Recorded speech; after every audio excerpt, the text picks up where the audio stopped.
How to use surveys and polls to gather customer feedback. Hi, everyone, and welcome back to our channel.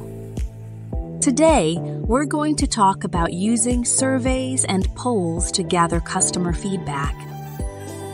If you're a business owner, you probably know how important it is to know what your customers think about your products or services. Surveys and polls are a great way to do just that.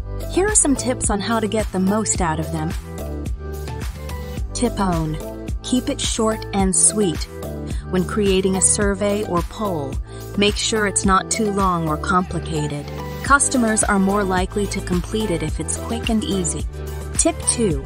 Be specific with your questions. Ask specific questions that will provide you with useful insights. For example, instead of asking, "Do you like our product?" ask, "What do you like most about our product?" or "What could we improve about our product?" Tip 3. Use different types of questions.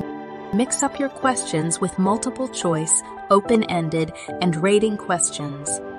This will give you a variety of data to analyze. Tip 4. Promote your survey or poll. Make sure your customers know about your survey or poll. You can promote it on social media, your website, or even in-store. Tip 5. Analyze and act on the results. Once you've collected the data, take the time to analyze it and act on the insights. Use the information to make improvements to your products or services. And that's it. Using surveys and polls is an easy and effective way to gather customer feedback. If you found this video helpful, please give it a thumbs up and subscribe to our channel for more tips on running a successful business.